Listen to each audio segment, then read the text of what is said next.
워런 버핏이 기업을 볼 때 기업을 볼 때 어떤 관점에서 보느냐? 워런 버핏의 투자관입니다. 이게 가장 중요합니다. 워런 버핏이 시장을 보는 투자관이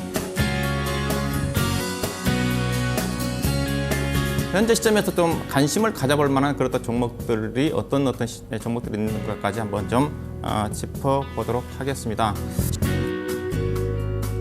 시장을 보고 투자를 하지는 않습니다.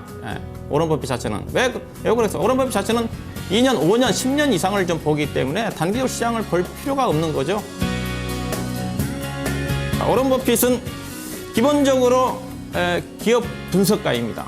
하기 어려운 시장 분석에 집중하기보다는 그보다 범위를 좁히면 확률이 높아진다는 거죠. 시장 분석을 틀리고 산업 분석을 틀린다 하더라도 기업 분석만 잘하면 수익을 낼 수가 있다는 거죠.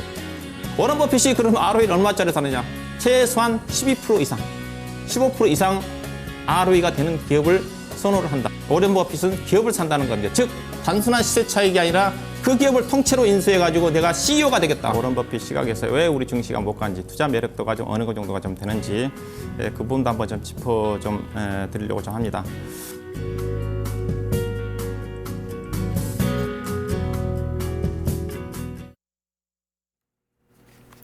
네, 워런 버핏에게 오늘 들어보겠습니다. 토마토 투자자문 박준현 운용력입니다. 안녕하세요.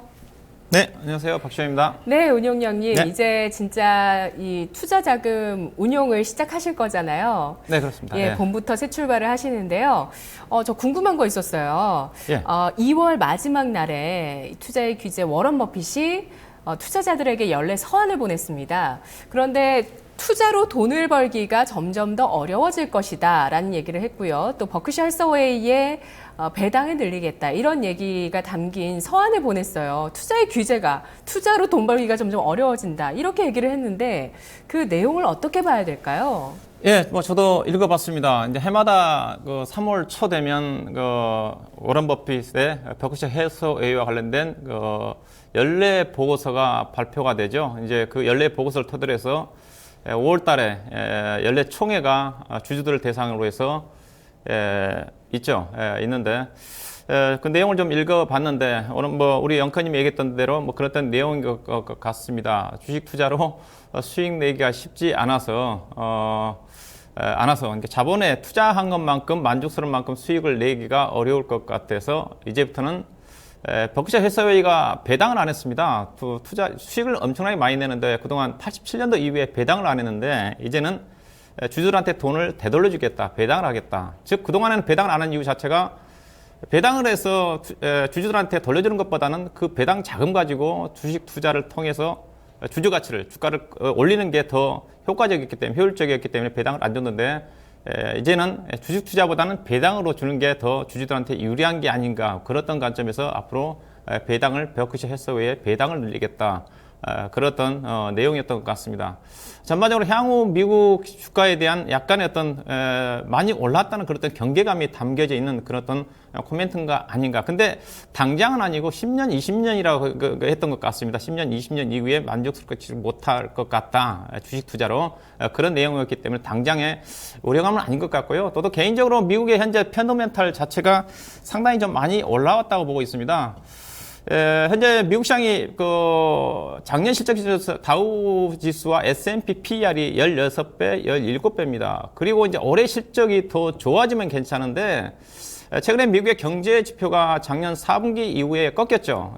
시티그룹 이코노믹 서프라이즈 지수가 하향 곡선을 그리고 있고 그리고 미국 기업들의 주당 EPS 성장률이 작년 4분기를 기점으로 해가지고 꺾이고 있습니다. 그 부분이 이제 워런 버핏의 그런 연례 보고서에 담겨져 있는 게 아닌가 예상해 볼 수가 있을 것 같고 그래서 워런 버핏이 지난주에 우리 앵커님이 질문하셨듯이 미국보다는 유럽 쪽에 새롭게 이제 경기가 회복되고 있는 유럽 쪽에 투자를 눈을 돌리고 있는 게 아닌가 생각이 좀 되고요. 그리고 워런 버핏이 시장을 전망을 하진 않지만은 제가 지난번에 그런 얘기했었죠. 시장을 전망을 하지 않지만 개별 기업들의 어떤 고평가 여부를 가지고 시장을 판단한다고 그랬습니다. 워런 버핏이 72년도에도 더 이상 주식을 살 게 없다. 합리적인 주가 수준, 만족할 만한 우량주들이 합리적으로 형성된 주가들이 없기 때문에 그의 파트너 투자가들한테 돈을 찾아가라. 71년도에. 그 당시 미국의 다우지수 PER이 거의 30배가 넘는 종목들이 많았거든요. 니프티, 피프티 종목들이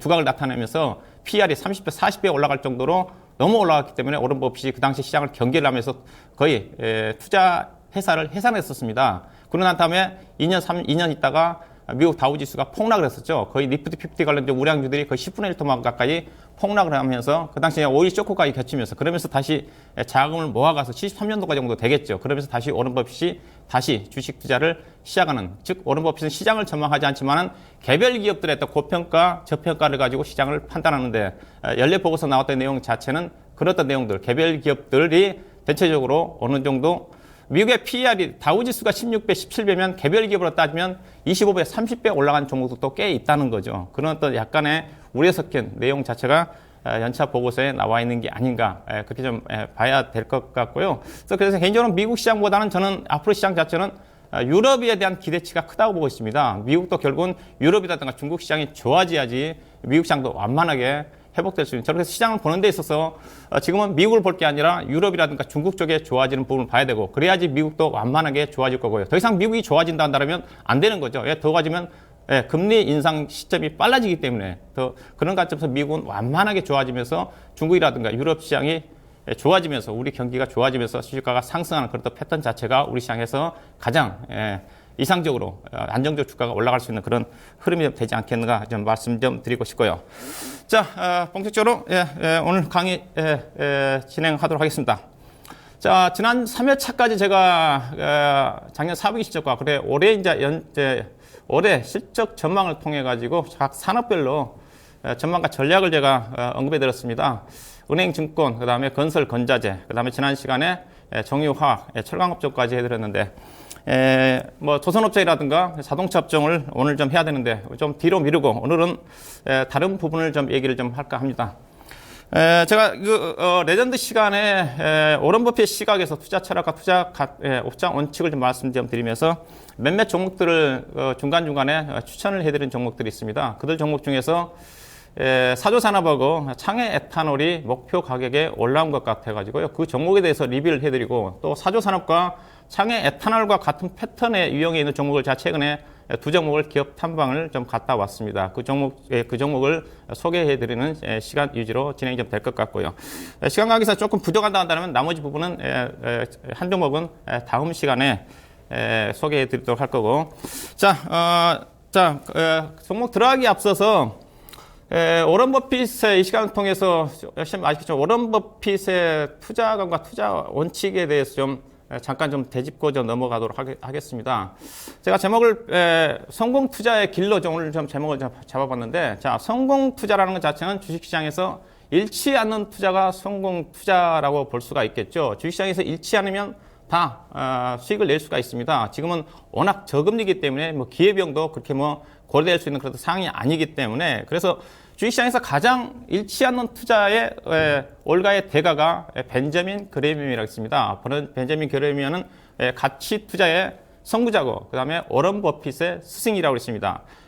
가장 안전한 투자로 따진다면 가장 1위는 거의 벤저민 그레미엄이라고 그랬었죠. 왜냐하면 벤저민 그레미엄의 투자 원칙 자체가 순가산 자산가치 투자입니다. 즉 PBR이 낮은 종목을 유지를 투자하기 때문에 그만큼 안전하다고 봐야 될 것 같고요. 벤저민 그러면 종목을 고른 데서 가장 간단한 부분 자체가 주가가 주당 순자산 대비해서 현금성 자산이 70% 아래에 있는 종목들만 과하게 샀다는 거죠. 당시 이제 50년대이기 때문에 지금 뭐 2000년대에는 자산 가치만 보고 투자하는 것 자체는 많지 않지만 당시에는 그래도 가장 성공적인 투자의 원칙이었다고 좀 봐야 될 것 같고요. 그래서 벤저민 그레미엄의 투자 방식 자체는 잃지 않는 투자자들한테 아직까지 그래도 유효한 투자자라고 좀 봐야 될 것 같고, 이 투자 원칙 자체가 결국은 오런 버핏의 초기 투자 철학으로 자리 잡았다고 좀 봐야 될 것 같은데, 그 이후에 이제 오런 버핏이 벤저민 그레미엄한테 수학을 하고 난 다음에 벤저민 그레미엄의 순자산가치 투자를 가지고 출발했다고 그랬었죠. 버크셔 해서웨이를 자산가치를 보고 투자를 했는데, 막상 자산가치를 보고 투자를 했는데 워낙 업황이 안 좋다 보니까 실적 자체 턴 어라운드가 안 되고 수익성이 뒤따라지지 않다 보니까 버크셔 해서웨이 주가 자체가 움직이지도 없고, 그러다 보니까 실패를 했었습니다. 그게 이제 저 PBR의 함정이라고 좀 봐야 되겠죠. 그래서 오런 버핏이 염두에 두고 자체를 자산 가치만 가지고 주가가 올라가지는 않는구나. 그래서 워런 버핏이 벤저민 그레이엄의 자산 가치가 성장주, 즉 안정적 성장주. 성장주라는 자체는 워런 버핏이 얘기하고 성장주라는 자체는 ROE입니다. 순자산 가치 투자는 PBR이고 PBR은 조금 전에 벤저민 그레이엄 방식이고 자기 성장률을 감안한 투자가 워런 버핏의 어떻게 보면 투자의 어떤 방법이라 좀 봐야 될 것 같고요. 그래서 워런 버핏은 이런 부분들, 워런 버핏이 50년도부터 해서 60년도부터 해가지고 현재까지 거의 50년 동안 65년도부터 운영을 하면서 손해난 해는 단 2번밖에 없었다. 해로 따지면 2000년도하고 그다음에 글로벌 위기 때 2008년도 해로 따지면 거의 50년 동안 2번 손실나고 꾸준하게 연평균으로 21% 정도 수익을 좀 냈다고 좀 봐야 될 것 같고요. 다른 올가의 대가들은 그러면 이렇게 뭐 수익 내냐? 그렇지는 않은 것 같습니다. 다른 올가의 대가들 뭐 여러 가지 대가들 많죠. 필립피셔 집중 투자의 대가, 그 다음에 글로벌 투자의 선구자 돈 템플턴, 그 다음에 성장주 투자의 피터 린치, 그런 분들 같은 경우 보면 손실난 경우가 많습니다. 해마다 많지만은 워런 버핏은 꾸준하게 50년 동안 두 해만 손실하고 안정적으로 수익을 낸 회사, 올가의 대가는 워런 버핏밖에 없다고 봐야 될까. 그래서 워런 버핏 투자 자체가 안정적이고 어떻게 보면 성장적인 어떤 투자라고 좀 봐야 될 것 같고요. 저의 어떤 투자 원칙이기도 합니다. 그래서 저도 안정적이면서 성장주 위주의 어떤 투자를 하고 있다고 좀 말씀 좀 드리고 싶고. 그래서 워런 버핏의 투자에 가는 올해 투자가는 딱 세 가지죠. 주식 말고 기업을 사라고 그랬습니다. 기업을 사고, 그 다음에 주식을 살 때 기업을 매입하듯이 주식을 좀 사라고 그랬고, 그 다음에 CEO의 관점에서 투자를 좀 하라고 그랬죠. 여기다가 이제 투자 원칙으로 따지면 여러 가지가 있죠. 여러 가지 투자 원칙으로 따지면, 워런 버핏의 투자 원칙으로 따지면 시장 점유율이 높은 기업을 좀 사는 거고, 그리고 주당 순이익이 꾸준히 증가되는 종목, 자기 자본율이 꾸준하게 10년 평균 10년 동안 15% 이상 꾸준하게 유지가 되는 종목들이라든가, 그 다음에 자본 구조 자체가 안정화되어 있는 기업들, 그 다음에 개인이 알고 있는 업종들, 이런 어떤 업종, 여기다가 경기 방어적이면서 소비자들이 꾸준히 매수가 재구매가 되는 그런 어떤 업종 위주로 워런 버핏이 투자를 하는 그런 어떤 매매를 해왔다고 좀 봐야 될 것 같고요. 그래서 그런 어떤 원칙에 여러분들한테 좀 소개해 드리면서 워런 버핏형 한국형 종목 중심으로 해서 업종 대표적인 종목들은 주가가 좀 많이 올라와서 그야 비쌀 수 있는 종목들을 제가 이 시간 방송을 통해서 몇몇 언급해 드렸던 종목들이 있었던 것 같습니다. 12월 3일 날 제가 사조 산업을 언급해 좀 드렸던 것 같고요. 그 다음에 건설화학 1월 6일 날 산업 분석해 드리면서 건자재 업종, 가장 그래도 선호하는 현재 업황이 괜찮은 게 건자재 업종 중에서 건설화학을 워런 버핏이 과거에 건설화학을 미국 시장에서도 또 페인트라든가 건자재 업종을 많이 샀다는 관점을 언급해 드렸던 것 같고, 그 다음에 1월 30일 날 제가 세 종목을 언급해 드렸었죠. 창해에탄올, 한샘, 진양홀딩스를 소개해 좀 드렸던 것 같습니다. 그래서 보니까 사조산업하고 창해에탄올이 목표 가격에 좀 도달을 좀 했어요. 그래서 이 종목에 대해서 좀 말씀드리고, 나머지 종목들 여전히 건설학 같은 경우 제가 2015년도 목표 가격 72,000원 잡아놨는데 꾸준히 관심을 가져볼 필요가 있을 것 같고, 한샘 주가도 단기적으로 한 10% 이상, 15% 정도 올랐다가 좀 조정을 좀 받고 있는데, 현재 3만 원 아래권에서는 중기적으로 접근하시면 더 가능할 것 같고, 진양홀딩스도 마찬가지인 것 같습니다. 자, 그러면 사조산업을 좀 보도록 하겠습니다. 자, 사조산업은 보시게 되면 제가 워런 버핏 이 시간 전에 이 시간 같은 시간대에 유라이크 워런 버핏처럼 투자하기라는 코너 쪽에서도 보니까 작년도 7월 3일이네요. 7월 3일 날 36,000원대 언급을 해드렸더라고요. 그래서 이 시간을 통해서는 12월 3일 날 제가 추천해드렸었는데, 12월 3일 날이 이 사조산업이 어떤 날이냐? 오룡호 침몰이 있던 다음 날입니다. 오룡호 침몰이 12월 1일 날 있었으니까 이틀 정도 되는데, 이 시간대 오룡호 침몰도 있는데 사조산업 추천했다. 그때 제가 12월 3일 어떤 날에 조금 전에 이 종목 제 포인트는 조금 전에 벤자민 그레이엄 방식의 자산가치 투자를 염두에 두고 사조산업이 가장 적당하다는 관점에서 제가 당시에 자산가치 투자에 벤자민 그레이엄 방식의 투자를 얘기하면서 언급해 드렸던 종목인 것 같고요. 그래서 저점에서는 거의 70% 정도 올라온 것 같고, 지난 12월 달 기준에서는 약 40% 정도, 50% 정도 수익이 나온 것 같은데요. 자, 이 종목은 이렇습니다. 여러분 주식을 살 때 워런 버핏이 이렇게 하라고 그러죠. 자, 주식을 살 때 여러분들 왜 그 주식을 사는지 물어보라고 그랬습니다. 내가 예컨대 사조산업이다. 자, 사조산업을 사는데 내가 왜 사조산업을 사느냐? 자, 먼저 자산가치를 보고 사는 사람이 있을 거고 수익가치를 보고 살 수가 있을 겁니다. 자, 사조산업을 제가 추천해 드릴 때는 조금 전에 벤자민 그레이먼 방식의 저 PBR 종목이라고 했습니다. 자, 그러면 자산가치를 먼저 염두에 둔다면 사조산업과 관련된 기사 내용이 2012년도에 나와 있습니다. 잠깐 읽어드리면 사조산업의 자회사 캐슬렉스 서울이라는 회사가 있습니다. 캐슬렉스 서울이 보유한 부동산이 약 56만 평이다. 경기도의 하남에 있는 땅인데요. 2011년도에 약 8,000평방미터를 160원에 하남시에서 매각을 했다는 거죠. 계산해 보니까 평당 약 800만 원 정도의 하남시에서 일부를 수용했다는 겁니다. 그러면 나머지 56만 평에 대한 자산 가치를 대충 여러분들이 추정을 해볼 수가 있겠죠. 대충 추정해 보니까 4조 원 가까이가 나오네요.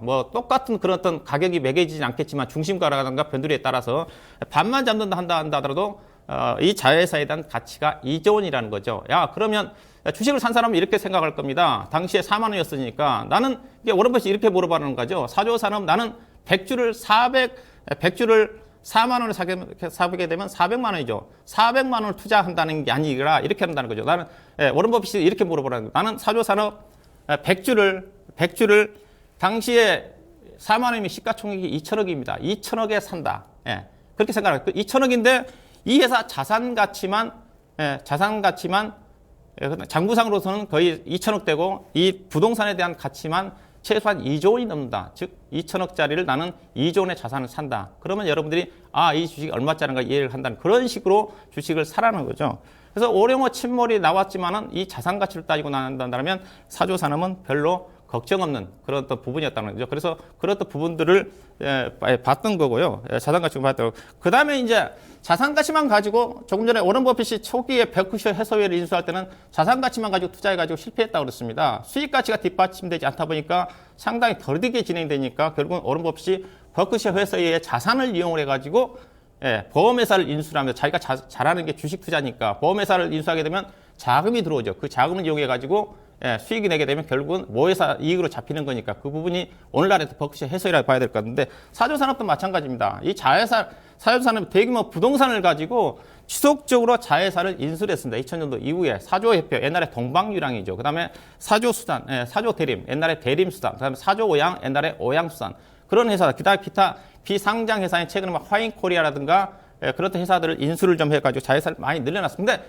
자회사를 인수를 하게 되면 일반적으로 돈이 들어가죠. 부채가 늘어나야 되겠죠. 근데 사조산업 재무 내용을 보게 되면 부채는 하나도 안 늘어났습니다. 그다가 자본도 똑같습니다. 자본금도 거의 2000년도에 변동이 없습니다. 즉 내부 부동산을 팔아서 자회사를 인수를 했다는 거죠. 즉 자산 가치를 가지고 워런 버핏처럼 자회사 이 회사가 잘하는 쪽이 워런 버핏이 조금 전에 주식 투자 잘하니까 보험회사를 인수해서 자금 들어서 그걸 이용한 거고 이 회사는 수산 쪽에 관심이 많으니까 식품 쪽에 관심이 많으니까 그 식품 회사들을 계속적으로 인수를 했다는 거죠. 그 효과 자체가 이제 실적으로 나타나고 있는 거죠. 2000년도 이후에 최근 들어서 그런 또 부분들이 최근에 이제 실적 추이가 본다면 최근에 작년 사분기 실적이 좀까지 발표해서 연간실적으로 영업이 579억 정도로 해가지고 순이익이 급증하는 턴어라운드가 진행되는 그런 부분이 전개됐다는 거죠. 즉 자산 가치를 잘 이용을 해가지고 수익 가치가 뒷받침되는 쪽으로 서서히 바뀌고 있다. 즉 자산 가치는 낮지만 서서히 이제 수익 가치가 뒷받침되고 있는 부분이니까 그렇던 부분들이 주가가 재평가를 받을 수 있는 그런 부분들을 염두에 두고 제가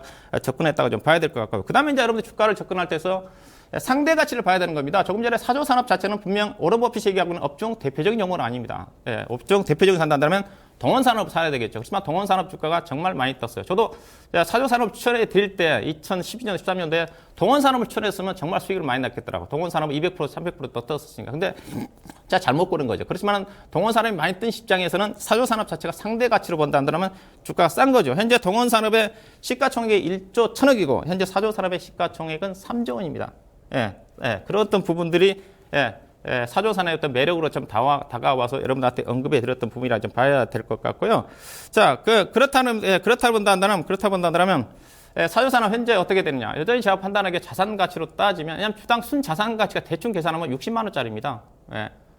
당장 그 회사 재평가를 하지는 않겠죠. 그래서, 주식 가지고도 여러분들이 충분히 자기의 어떤 부동산 투자를 한다고 한다면 충분히 사조 산업을 가지고 부동산 투자를 고려해 볼 수 있을 정도로 사조 산업의 자산 가치는 뛰어나다. 그렇게 좀 말씀 좀 드리고 싶고요. 그 다음에 창해 에탄올은 제가 간단하게 좀 리뷰만 해드리도록 하겠습니다. 다음 주에 제가 자세하게 이 창해 에탄올과 비슷한 유형, 조금 전에 이제 사조 산업과 비슷한 유형의 종목을 제가 좀 소개해 드리기 때문에 상해 에탄올에 대해서는 리뷰만 해드리겠습니다. 목표 가격은 상해 에탄올도 보니까 유라이크 워런 버핏 시간에 작년 9월 25일 날 16,600원, 그 다음에 이 시간을 통해서 1월 30일 날 21,000원대에서 추천을 해드렸던 것 같습니다. 거의 작년 7월 달 기준에서는 거의 70% 정도 오른 것 같고, 1월 달 기준에서는 약 40% 정도까지 상승한 것 같은데, 자, 목표 가격 28,000원입니다. 창해 에탄올은 추가적으로 따라 사시면 조금 전에 이거는 조금 전에 사조 산업은 저 PBR 안정적인 투자지만은 이거는 약간 성장성이 가미한 워런 버핏식 투자입니다. 그래서 주가가 올라온 상태고 또 PBR이 높은 수준이기 때문에 제가 목표 가격을 당시에 28,000원 정도 잡아드렸어요. 이거 제가 카피한 내용인데, 그래서 좀 물론 추가적으로 상승이 가능하겠지만은 단기적으로는 조금 개인적으로 좀 단기적으로 70% 정도 올라왔기 때문에 창해 에탄올은 추경 매수는 자제를 좀 하면서 실적 발표 이후에 올해 실적 전망치를 확인하고 좀 매매할 필요가 있지 않겠는가, 그렇게 좀 말씀 좀 드리고 싶고요. 자, 그렇다면 제가 조금 전에 그 자산 가치 측면에서 안정적 벤저민 그레이비엄 방식, 조금 전에 사조 산업과 비슷한 유형에 있는 종목을 선창 산업이라는 종목을 좀 보시면 될 것 같습니다. 제가 이전에 기업 방문을 갔다 온 주식이고 작년도도 제가 관심을 가졌던 주식인데 작년도 실적이 조금 안 좋게 나왔지만 올해 실적이 좀 많이 좀 좋아질 것 같고요. 이 회사도 자산 가치입니다. 조금 전에 이제 물론 자산 가치 플러스 이제 회사 건자재 쪽이니까 업황이 올해 좋아진다. 즉 자산 가치 중에서 수익 가치가 좋아지는 종목 중에서 이른바 대박이 납니다. 이 회사는 자산 가치가 이 회사도 현재 장부상으로 3천억짜리고요.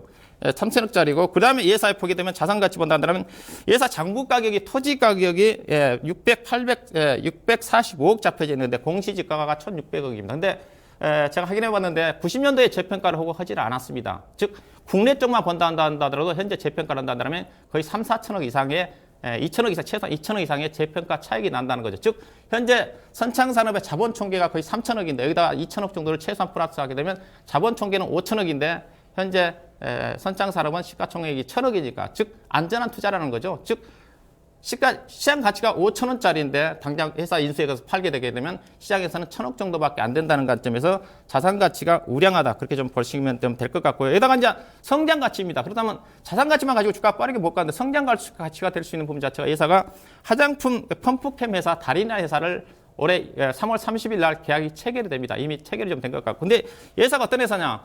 이 회사가 500억짜리 매출액에다 영업이 50억짜리 회사인데 310억 주고 인수했는데 310억 인수를 하는데 회사가 일단 높은 비용으로 인수한다 한다면 부담이 될 수가 있는데 회사가 워낙 재무 내용이 좋다 보니까 차익 금리도 2.5%밖에 안 되고 나머지는 반은 자체 자금입니다. 즉, 차익 금리 2.5% 정도 부담으로 해서 연간 50억 정도 이익을 내는 회사를 인수했다는 측면에서 수익 가치가 충분히 뒷받침될 수 있는 뭐 그런 회사인 것 같고, 그다음에 상대 가치입니다. 상대 가치, 나무 목재 회사들 관련 비싼 기업들이 선창산업, 이건산업, 성창기업, 동아기업이 있습니다. 관련 기업들 시가총액을 좀 보시면 되겠죠. 시가총액이 가장 낮죠. 1,171억입니다. 최근에 동아기업이 주가가 이제 실적이 턴어라운드가 진행이 되면서 급등한 경우죠.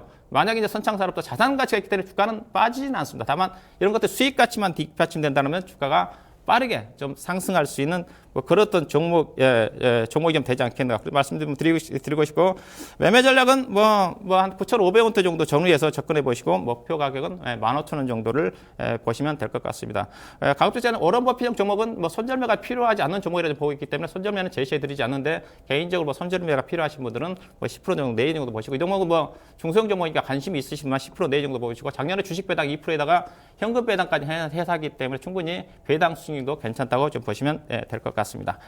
자, 시간이 좀 빠르게 좀 지나갔죠. 나머지 그 종목은 조금 전에 창해 에탄올과 비슷한 종목은 제가 어제 기업 방문 갔다 왔는데 다음 시간에 정리해서 소개해 드리도록 하고, 자, 한마디 하고 좀 말씀 좀 끝내도록 하겠습니다. 로우 리스크 하이 리턴 종목에 투자하라. 주식의 투자 원칙이 로우 리스크 로우 리턴이고 하이 리스크 하이 리턴입니다. 즉 리스크가 없으면 기대 수익이 없고, 재무관리 투자 원칙에 위험이 높아야 수익이 높습니다. 그렇지만 주식 투자는 꼭 그렇지는 않습니다. 리스크가 적은 종목 중에서 리턴이 큰, 수익의 기회가 큰 종목들이 상당히 많습니다. 저는 이제 그런 어떤 매매 스타일을 가지고 매매를 좀 하고 있는 쪽이고, 제가 이름 서비스를 이제 3월 달부터 이제 본격적으로 시작을 합니다. 제가 공개 방송 통해서만 언급해 들어서 아직 광고가 안 나와서 모르시는데, 공개 방송에서 가지고 들어오신 분들이 최근 매매 들어오신 분 보니까 조금 이제 사조 산업이라든가 창해여탄이라든가 가지고 들어오신 분들이 꽤 많더라고요. 주식 투자는 장기적으로 안정적 성장주, 그 다음에 리스크가 큰 종목에서 리턴이 큰 종목 중심으로 해서 매매를 패턴을 좀 바꿔보는 것도 필요하지 않겠는가, 자, 그렇게 좀 말씀 좀 드리고요. 저는 다음 시간에 다시 찾아뵙도록 하겠습니다. 고맙습니다. 네, 오늘 또 뭐 많은 투자자들 사이에서 진짜 많이 팔릴 게 있어요. 바로 더위. 네, 정월 대보름입니다. 더위 파는 날이기도 하고요. 부럼도 깨시고 나물도 드시고 하시죠. 오늘 점심 맛있게 차려서 또 드시면서 오늘 오후장 대비도 잘 하시기 바라겠습니다. 저는 내일 이 시간 다시 돌아오죠. 고맙습니다.